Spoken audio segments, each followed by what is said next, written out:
Why is she doing this? I don't understand. Why do I feel nervous? What am I even trying to say? Like, I'm not really sure what the creative choice was there. I don't know, I just don't get it. I just don't get it.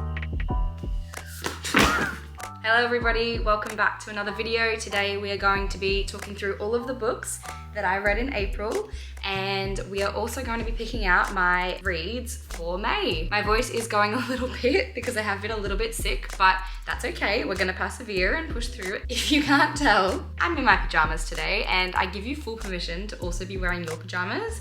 Get yourself a cozy little beverage, not this being the third coffee of the day, but that's okay. And we're gonna have a great old time. I'm very excited to talk about these books. I had a really good reading month, not in terms of quantity, but definitely quality. I loved the books that I read. So we'll go through them together. I always like to take notes on my notes app on my phone and just give myself little prompts of what I was thinking when I was reading these books, because otherwise I have the memory of a goldfish. I will forget everything that I read as soon as I close the book. The first book I read this month was, not in order, of course it's not, Reckless by Elsie Silver. If you know anything about me, you know I love a cowboy romance. These books are fantastic. I have loved everyone I've read so far. So Reckless is actually, I think it's the fourth book in the series, maybe?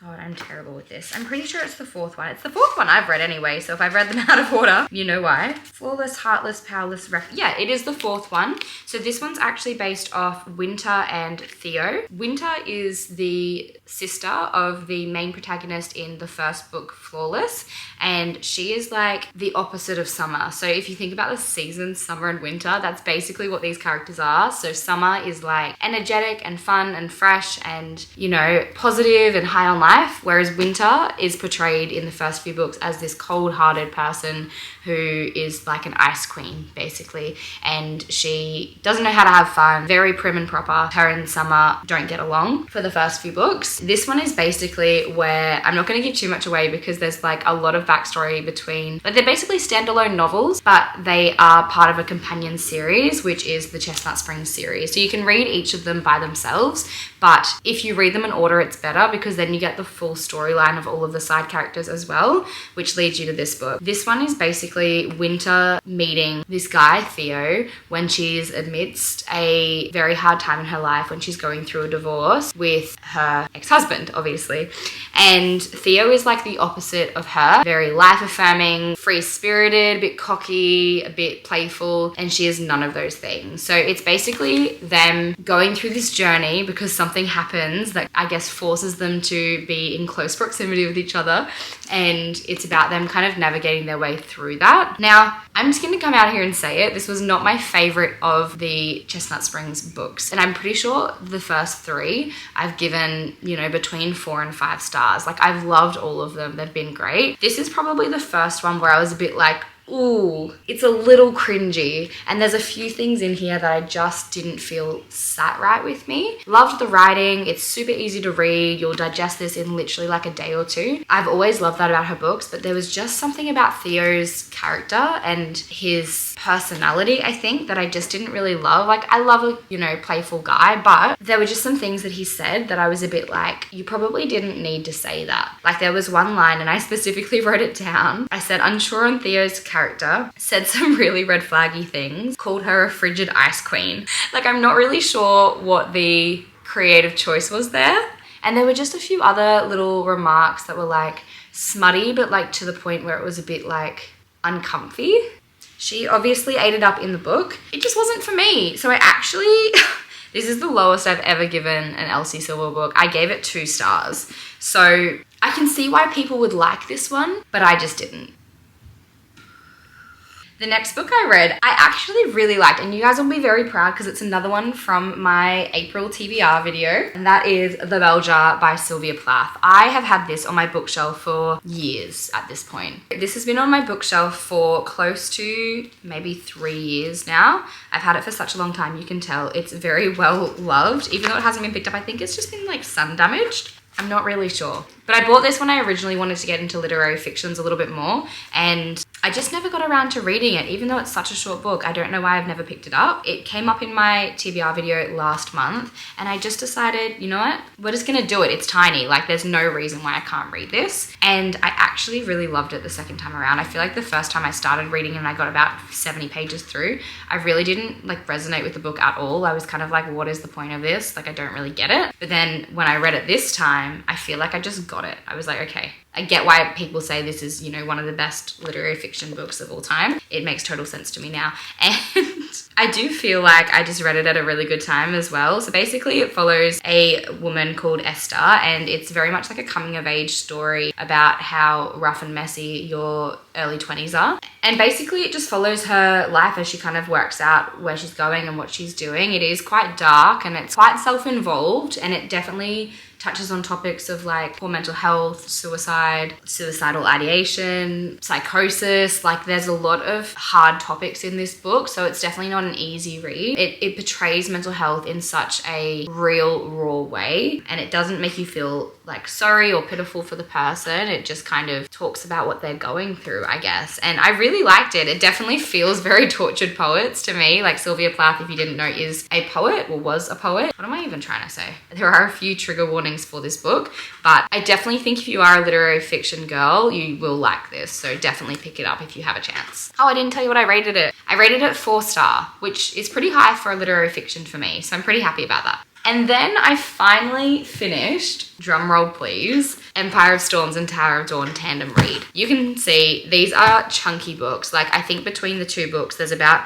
1,400 pages worth of book. I absolutely loved these books. I think I just didn't want to finish them because there's only one more book in the Throne of Glass series after these two. And I just wanted the world to keep on going because the characters are just so amazing. So if you don't know, basically Tower of Dawn follows Chaos and I'm going to call her Yaren. That's probably not how you pronounce it, as they are going on a quest. And Nezrin as well. There's 3 POVs in this book. As they're going on a quest to hopefully find medical aid for Chaos' back injury that's caused him to be paralyzed from the waist down. Yaren is a helper who lives in the area called Antica, where Chaos and Nezrin are going to get help. So it just opens up like a whole new world in the Throne of Glass universe. I think doing the tandem read was super, super helpful because there's things that go on in Empire of Storms and Tower of Dawn that if you were reading them one after the other, you would just forget that they happened, and I don't think you'd put the 2 and 2 together. But because they're going side by side, if something happens in like one chapter of Empire of Storms, you hear about it in Tower of Dawn in the next chapter. So it's definitely very front of mind. And I just loved these. And Empire of Storms, in case you don't know, follows Aylin's perspective alongside Dorian, Manon, and Alid and Lorcan, Rowan. Wow, that took way too long. And Rowan's perspective. So this book does have a lot more POVs compared to Tower of Dawn, but it doesn't get confusing, I will say. When you're reading it, like, it just reads so seamlessly. She is such a good writer. She could write anything and I would read it. So I rated Empire of Storms 5 stars and I rated Tower of Dawn 4.5 stars. I did really, really love both of them. Obviously, like, this is a 5-star read. I love it so much. I think I just loved Kale's perspective and definitely liked it more than I thought I would. Like, I wasn't a Kale girl before this book, but I just love Aylin so much more. Like, she is just the perfect main character and you can't convince me otherwise. The next book I actually listened to as an audiobook, and it was another literary fiction. If you guys have been listening for a while or following along, you'll know that like I've been trying to get into literary fiction for the last few months and I'm just like slowly dabbling into it. I think with literary fictions, I really struggle if I'm reading them back to back to back. Like, I just get a bit like, oh, like this is very like thought-provoking, and sometimes I just want to read like a silly fantasy or like a little romance book, and I don't want like the Bell Jar was rough. Like, that was a very heavy read and I don't think I could have just gone straight into another literary fiction straight after that. So yeah, I think I'm trying to do 1 a month. That's the goal anyway. But I also listened to My Year of Rest and Relaxation by Otessa Moshfegh, and I'm probably butchering that, so I'm very sorry. I just didn't get it. And is there something I'm missing here? Like, I really just, like, I like a literary fiction where there's a point to it. Like, The Bell Jar was great because it had substance and meaning. I was like, I get it. Like, I get how she got to this point. Whereas My Year of Rest and Relaxation, like, I just don't think I got it. Like, what was the point? Basically, the premise of this book, our main protagonist, basically she's very well off. She's got all of the advantages that you would need in life. Like, she's pretty, she's tall, she's blonde, she's rich. She has an apartment. Both of her parents have just died, however, and she has just gotten out of a long-term relationship. I believe she was upset that it ended, I guess. So she has decided she is going to spend the next year of her life sleeping. Not just sleeping for 8 hours a day, like sleeping as much as she can. She starts to see a psychologist, and that psychologist prescribes her medication to help her sleep, even though she's already sleeping 10 hours a day. Basically, the premise of the book is you just go through her life as she is trying to sleep more and more and more, and all of the people who surround her, which is not very many, and how she basically just hates all of them because all she wants to do is sleep. And then she finally, and this is a bit of a spoiler, sleeps enough and then gets to a point where she can't sleep anymore. Her body won't allow her to sleep, and so she starts living again. And I just don't get the point. Can someone please explain it to me? Because I really tried. And I looked up the Goodreads reviews, and I, looked into it a little bit more. I watched some TikToks, and I just still don't get it. And I really wanted to like it because the book has been on my TBR for such a long time. It was on my 2024 books I want to read TBR. If you haven't seen that video, I will link it here. But I don't know, I just don't get it. I don't know. I tried, but I don't get it. So I rated it 2.5 star. Yeah. It's still a good book. Like, it was fine. It was interesting. It was kind of humorous, I guess, in a dark sort of way. I think I just really like it when books have a point, or they make you feel something, or they make you learn something. And I just didn't learn anything from this book. I was like, why is she doing this? I don't understand. Oh, and the ending. Oh my gosh. See, this is why I write notes, because I completely forget about these things as soon as I finish a book. The ending was so stupid. I'm not going to spoil it, but something happens and someone dies, but you're not expecting it. It doesn't make sense, and it doesn't really add to the story, and it's not like A plus B equals C. It was like A plus B equals Z.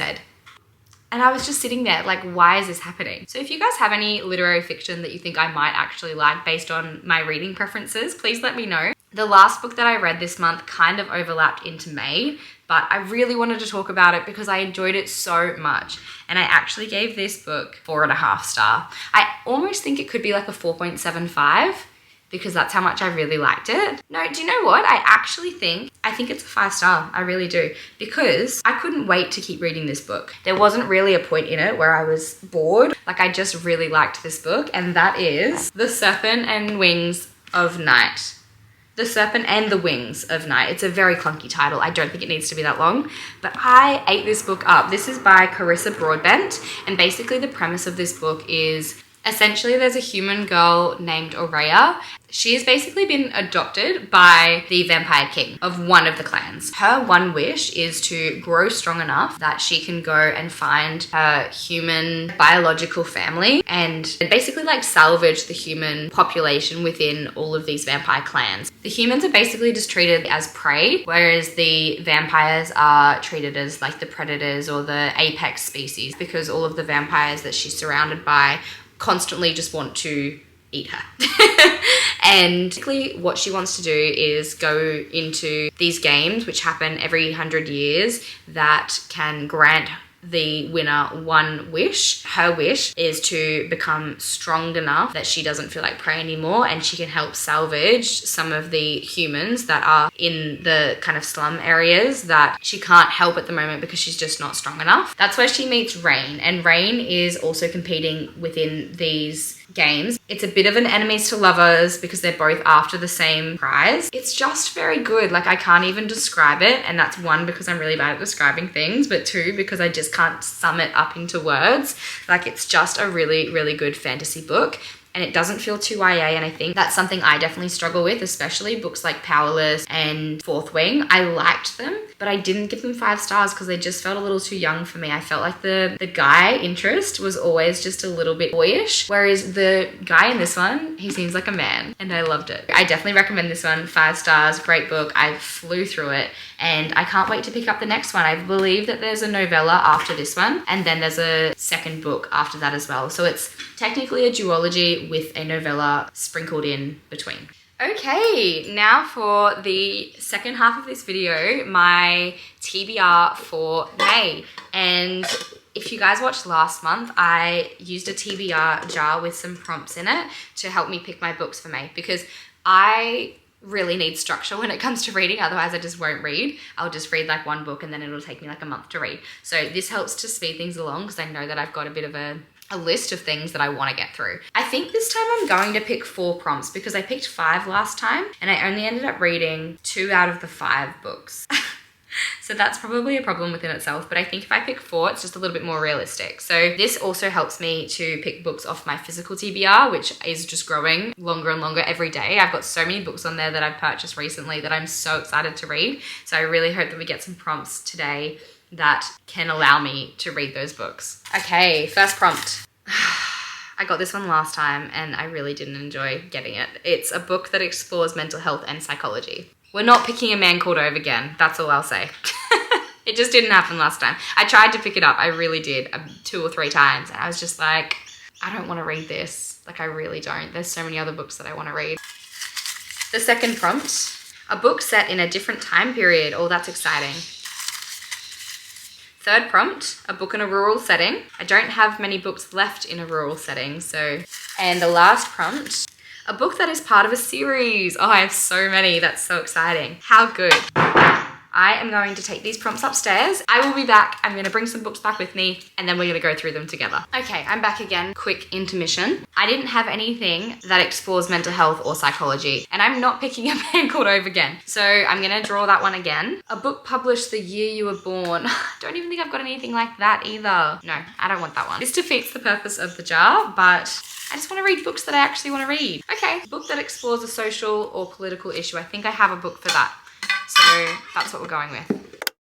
Okay, these are all of the books on my May TBR, so let's go through them together. I know there's not many, but there's a lot of books that I actually do want to read that don't fit these prompts. So I didn't want to not be able to read those because I had so many on my TBR, which is what happened last month. So we're keeping it short, simple, and sweet this time. The first prompt that I had, a book set in a different time period. Now, I didn't have very many books for this, but there has been a book that's been sitting on my TBR for a very long time, and that is Pride and Prejudice by Jane Austen. So I started reading this similar to the Bell Jar, like years ago, and it just didn't sink in. I think now I'm at a point in my reading journey where I think I'll be able to actually understand what's going on a little bit more because there's nothing worse than reading a book and going, what is happening? Not a lot up here.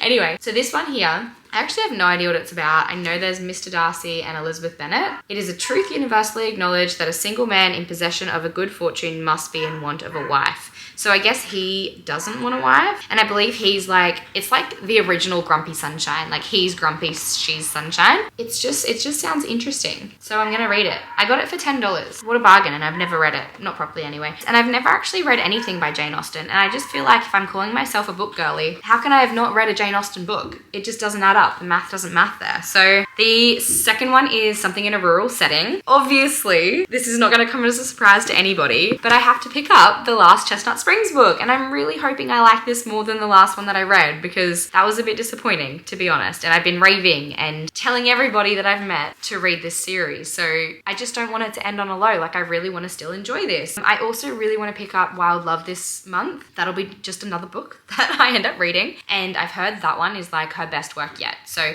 I really just want to finish this series off. This is the last book, and then get into Wild Love, and that, I think it's called the Rosewood series, the Rosethorn, Rosebud, Rose something series. This one here is Bo Eaton's story. So he's another one of the Eaton brothers. He is the one that has been to the army, like he's in the army. I feel like this one is quite trauma focused because it's alluded to in the last 4 books that he is not quite the same as he used to be. His personality is a little bit more down. He's a bit more reserved and like he's quite snappy, whereas he never used to be like that. And I think there's a lot going on under the surface that we're going to delve into in this book. And I'm actually quite excited about that because I feel like I just needed something with a bit more depth in her books. And the last one, it just missed the mark. I feel like you would really like the last one I was talking about, Reckless, if you're a single mum. I feel like that is the niche that you have to be in to enjoy that book. So the next one is a book that explores a social/political issue. Now, the only book I really have for that is All My Rage. And this was on my TBR last month.